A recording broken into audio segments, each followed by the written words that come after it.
పినాకినపాలెం గ్రామ సర్పంచ్ ఎన్నికల్లో పాచిపల్ల పీతారావు గారి మీద సింకిబంతల సిన్నారావు భారీ మెజారిటీతో గెలుపొందారు. మరి మీ అందరూ కూడా ఓటేసి నన్ను గెలిపించారు కాబట్టి మీ అందరూ బాగోగులు చూసుకుంటానని చెప్పి నేను వాగ్దానం చేస్తున్నాను. సింకిబంతలకి సింకిబంతలకి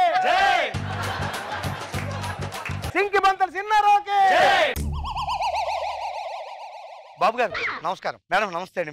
ప్రజలంటే ప్రజల్లా చూడకూడదండి, ప్రజల్ని పిల్లల్లా చూడాలి. వాళ్ళకి ఏం కావాలో చూడాలి. ఈ రోజు నా మీద బాధ్యత పెట్టారు, మరి ఏం చేస్తాం? చిన్నారావు గారు నమస్కారం.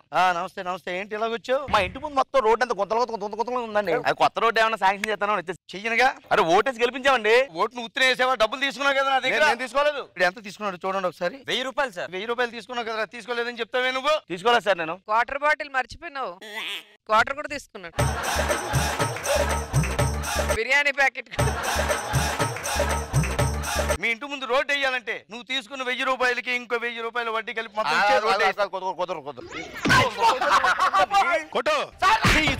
నువ్వు లేదా? ఓటు కోసం డబ్బులు తీసుకున్నావు కదా బాబు గారు. డబ్బులు తీసుకున్న వాడికి ప్రశ్నించే అర్హత లేదు మేడం గారు. బాబు గారు రోడ్డు నువ్వు తాడితే చెప్తాను సార్. నాకు రోడ్డు వద్దేవో తెలిపోతాను సార్. నేను రాఘవ నీళ్ళ ఆవేశం తగ్గింది. నాకు తగ్గనివ్వండి సార్. ఓటు అడిగాను కదా అని చెప్పి 1000 రూపాయలు అడిగావు.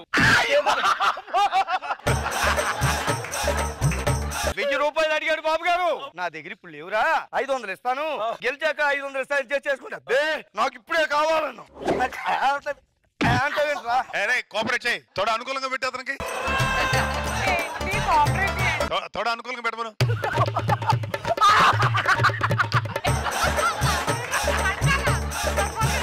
ప్యాంట్లు ఇలా మోకాల మీద కాదురా, తొడల దగ్గర చింపుకోండి. ఇవ్వడానికి బాగుంది. ఇవ్వడానికి 1000 రూపాయలు ఎలా ఇచ్చానో తెలుసా నీకు? మా ఇంట్లో బకెట్లు ఉంటే బాత్రూమ్ లో తీసుకెళ్లి అమ్మేసి వీడికి 1000 రూపాయలు ఇచ్చారు బాబు గారు. అమ్ముతావు స్నానానికి బకెట్ లేదు బాత్రూమ్ లో. ఏం చేసావు? వచ్చేస్తుంది సార్. వచ్చేస్తుంది నీ బాబు గారు సొమ్మా. నా పుట్టింటోళ్ళు పెట్టిన బకెట్. కరెక్టేనే, సర్పంచ్ అయ్యాను, అభినందించు. సర్పంచ్ ఇంట్లో సామాన్ బయట వాళ్ళకి ఇవ్వడం కాదు, బకెట్ తీసుకురాకపోతే. పిఏ గారు సార్, ప్రజలు పిల్లలు లాంటి వారండి, వాళ్ళకి ఏం కావాలో మనం చూసుకోవాలి. సిన్నారావు ఏమండి? సిన్నారావు గారు బాగున్నారా అండి? చూసారా బాబు గారు? సర్పంచ్ చిన్నారావు గారు. మర్యాద ఉండాలి. ఎందుకు తగలడ్డావు చెప్పు. మా ఇంట్లో పిల్లలు చాలా మంది ఉన్నారండి. అవును. ఆడుకుంటే రోడ్డు మీదకి వచ్చేస్తున్నారు సార్. వెహికల్స్ ఏమైనా వచ్చి గుద్దేస్తే ప్రమాదం కదండి. అయ్యో. అందుకని మా ఇంటి ముందు స్పీడ్ బ్రేకర్ వేయించండి సార్. నేను వేయించను. ఎందుకు వేయించరండి? మీకు ఓటేసి గెలిపించాక సార్. ఇప్పుడు ఎంత తీసుకున్నాడు మన దగ్గర? మొత్తం 20 మందికి అని చెప్పి 60,000 తీసుకున్నాడు సార్. 20 ఓట్లు మీ ఇంట్లో ఉన్నాయని 60,000 నా దగ్గర తీసుకున్నావు. ఓటుకు 3,000 అంటే ఒరే నాకు డౌట్ రా, నువ్వు పిల్లలు పోషించడానికి అంటున్నావు, ఇలా ఓట్లు అమ్ముకోవడానికి అంటున్నావు. మరి 5 ఏళ్ళకి ఒకసారి ఎలక్షన్లు పెడుతున్నారు సార్. సంవత్సరానికి ఒకసారి పెడితే మాలాంటి వాళ్ళు కూడా బతికేస్తాం కదా.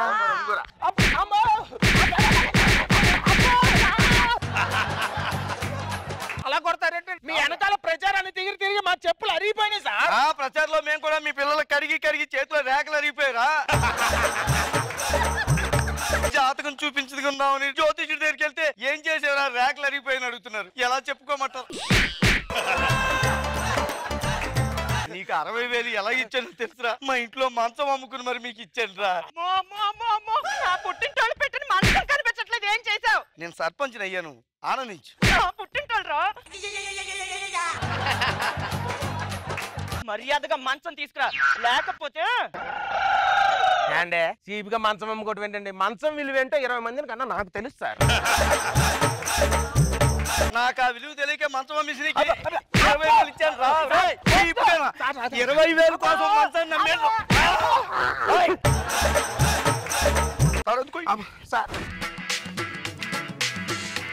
ఏదో సేవ చేద్దామని వస్తాం, ఇంకేదో చేయించుకుంటారు.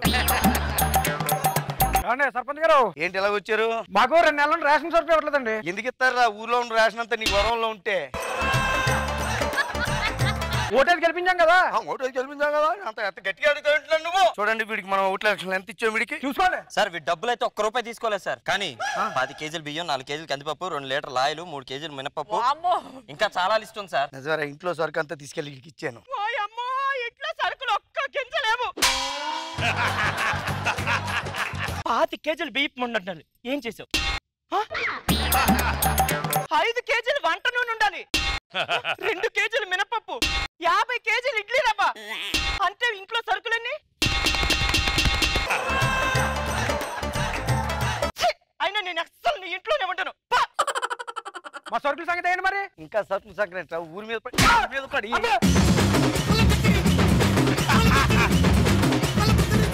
ప్రజలు పిల్లలు లాంటి వారు బాబు గారు. వాళ్ళు మనం హత్య చేయకూడదు. బాబు గారు మాట్లాడు నువ్వు తెలుస్తారంట వింటరా? నేను చెప్పేది వినవా?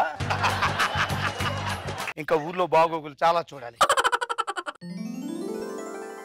మనం అప్పుడే పదవిలోకి వచ్చేసి 4.5 సంవత్సరాలు అయిపోయింది. ఒకసారి గ్రామస్తులందరితో కూడా మీరు మీటింగ్ ఏర్పాటు చేయించాలి. గత 5 ఏళ్ళుగా మీరు అందరూ కూడా గ్రామాభివృద్ధికి ఎంతో కోఆపరేట్ చేశారు. మళ్ళీ త్వరలోనే ఎలక్షన్లు వస్తున్నాయి. సపోర్ట్ చేయాలని కోరుకుంటున్నాం. తప్పకుండా మీరు అందరూ కూడా నాకే ఓటు వేయాలి. ఓకే, దాని ఉంది.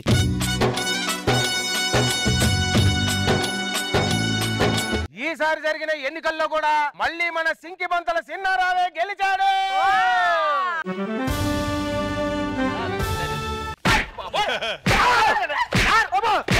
కొడతారంటే కొట్టొద్దా? మళ్ళీ గెలిచాను కదా నేను.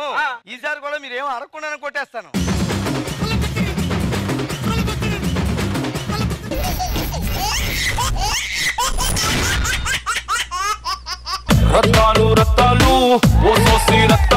నా భార్య పేరు కూడా రత్తాలండి. మీలాంటి గొప్ప వాళ్ళ ముందు నిలబడాలి చేసింది నా భార్య. అలాంటి భార్యకి ఏమి ఇచ్చుకోగలమండి? మహా అయితే కట్టుకోవడానికి చీర, పెట్టుకోవడానికి విగ్గు ఇవ్వగలం. మా ఆవిడ ఉత్తరం రాసింది. ఏమండి మీరు చాలా అందగాడు. మీ అంత అందమైన వాడు ఈ టౌన్ లో ఎక్కడ ఉండడు. మీ అందానికి తగ్గ నువ్వు అనుకున్నా చెప్పకో, ఇందులో రాసింది చెప్పు. నువ్వంటే నాకు ఇష్టం లేదు, వెళ్ళిపోతానని చెప్పిందండి.